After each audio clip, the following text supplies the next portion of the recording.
Hello, എല്ലാവരും സുഖമായിട്ടിരിക്കുന്നു. അപ്പോൾ ഞാനിന്നൊരു ഡെസേർട്ടാണ് കാണിക്കുന്നത്. ഒരു കംപ്ലീറ്റ്ലി നോർത്ത് ഇന്ത്യൻ ആയിട്ടുള്ള ഒരു ഡെസേർട്ടാണ്. 1600കളിൽ മുഗൾ കാലഘട്ടത്തിൽ നിന്ന് ഉത്ഭവിച്ച ഒരു ഡെസേർട്ടാണ് കേട്ടോ ഇത്. അപ്പം ഇത് ഇപ്പോഴത്തെ ഇഫ്താറിലെയൊക്കെ മെയിൻ സ്റ്റാറാണ്. അതായത് ഇത് പെട്ടെന്ന് തന്നെ നമുക്ക് തയ്യാറാക്കി എടുക്കാൻ പറ്റും. ഇതിനൊട്ടും ടൈം തന്നെ ആവശ്യമില്ല. നമ്മുടെ വീട്ടിൽ ബ്രെഡും പാലും ഒക്കെ ഉണ്ടെങ്കിൽ നമുക്ക് ഈസി ആയിട്ട് നമുക്കിത് റെഡിയാക്കി എടുക്കാൻ പറ്റും കേട്ടോ. പെട്ടെന്ന് ഗസ്റ്റൊക്കെ വന്നാൽ നമുക്കൊരു ഡെസേർട്ട് ഐറ്റം കൊടുക്കണമെന്നുണ്ടെങ്കിൽ ഇത് പെട്ടെന്ന് റെഡിയാക്കി എടുക്കാൻ പറ്റും കേട്ടോ.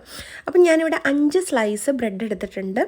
പിന്നെ ഒരു പാൻ വെച്ച് ചൂടാക്കി അതിൽ കുറച്ച് വെളിച്ചെണ്ണ ഒഴിച്ചു കൊടുത്തിട്ടുണ്ട്. കുറച്ച് ഗീയും അതിൻ്റെ കൂടെ ഞാൻ ആഡ് ചെയ്തു. രണ്ടും നന്നായിട്ട് ചൂടാവാൻ വേണ്ടി വെച്ചു. പാൻ ചൂടായി വെളിച്ചെണ്ണയും ഗീയും ആ ഒരു മിക്സ് നന്നായിട്ട് ചൂടായി വന്നപ്പം ഞാൻ ഈ കട്ട് ചെയ്ത സ്ലൈസ് ബ്രെഡ് ഞാൻ വെച്ച് കൊടുത്തിട്ടുണ്ട് കേട്ടോ.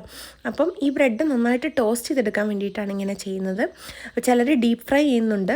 ഞാനിപ്പോൾ ഡീപ്പ് ഫ്രൈ ചെയ്യുന്നില്ല, ജസ്റ്റ് ഇങ്ങനെ ടോസ്റ്റ് ചെയ്തെടുക്കുന്നേ ഉള്ളൂ.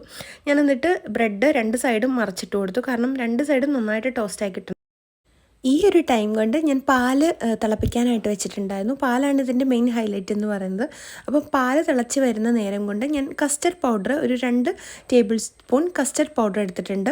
ഞാനിവിടെ ബട്ടർ സ്കോച്ചിൻ്റെ ഫ്ലേവറിലുള്ള കസ്റ്റർഡ് പൗഡറാണ് എടുത്തിരിക്കുന്നത്. നിങ്ങൾക്ക് വാനില എടുക്കാം, പിന്നെ വേറെ കുറേ ഫ്ലേവറിലുള്ളതുകൊണ്ട് അപ്പം വാനില ആയിരിക്കും കുറച്ചും കൂടെ ബെറ്റർ എന്ന് എനിക്ക് തോന്നുന്നു. എൻ്റെ കയ്യിലിവിടെ ബട്ടർ സ്കോച്ചിൻ്റെ കസ്റ്റർഡ് പൗഡർ ഉണ്ടാകുള്ളൂ. അത് ഞാൻ കുറച്ച് പാലൊഴിച്ച് മിക്സ് ചെയ്ത് ഈ ഒരു കൺസിസ്റ്റൻസിയിലേക്കാക്കി. ആൻഡ് ദെൻ ഈ പാല് തിളച്ച് വരുമ്പോഴത്തേക്കും ഈ ഒരു കസ്റ്റർഡ് പൗഡറിൻ്റെ മിക്സ് ഉണ്ടല്ലോ, അത് ഞാൻ ഇതിലേക്ക് നന്നായിട്ട് ഒഴിച്ചു കൊടുത്ത് ബ്ലെൻഡ് ചെയ്ത് കൊടുക്കാം കേട്ടോ. പിന്നെ ഞാൻ ആഡ് ചെയ്യുന്ന കാര്യം എന്ന് പറഞ്ഞാൽ മധുരത്തിന് വേണ്ടിയിട്ട് ഞാനിവിടെ കണ്ടൻസ്ഡ് മിൽക്കാണ് ആഡ് ചെയ്യുന്നത്.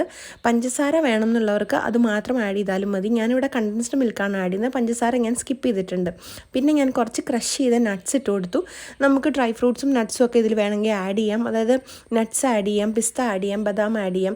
ഞാനിവിടെ നട്ട്സ് മാത്രമേ, കാഷ്യൂ നട്ട് മാത്രമേ ആഡ് ചെയ്ത് കൊടുത്തുള്ളൂ. ക്രഷ് ചെയ്തത് ഞാൻ ആഡ് ചെയ്ത് കൊടുത്ത് നന്നായിട്ട് മിക്സ് ചെയ്ത് കൊടുത്തു. ഇനി സെറ്റിംഗ് പ്രോസസ്സാണ്. ഒരു പ്ലേറ്റിൽ ഈ ഒരു ടോസ്റ്റ് ചെയ്ത ബ്രെഡ് നമ്മൾ നന്നായിട്ട് നിരത്തി ഇങ്ങനെ വെക്കുക. എന്നിട്ട് അതിൻ്റെ മുകളിലേക്ക് നമ്മുടെ കസ്റ്റർഡ് പാല് മിക്സ് ഉണ്ടല്ലോ നന്നായിട്ട് പെയർ ചെയ്ത് കൊടുക്കുക കേട്ടോ. ചെറു ചൂടോടുകൂടി തന്നെ ഇത് പെയർ ചെയ്ത് കൊടുത്താൽ നമ്മുടെ ബ്രെഡിലേക്ക് ഇതെല്ലാം നന്നായിട്ട് അബ്സോർബ് ആയിക്കോളും. അപ്പോൾ ഞാൻ വീണ്ടും അതിൻ്റെ മുകളിൽ വേറൊരു ലെയറും കൂടെ സെറ്റ് ചെയ്ത് കൊടുക്കുകയാണ്. അതിൻ്റെ മുകളിലും നന്നായിട്ട് നമ്മുടെ ഈ ഒരു ബാക്കി വന്ന ഒരു മിശ്രിതം ഉണ്ടല്ലോ അത് നന്നായിട്ട് ഒഴിച്ചു കൊടുത്തിട്ടുണ്ട്.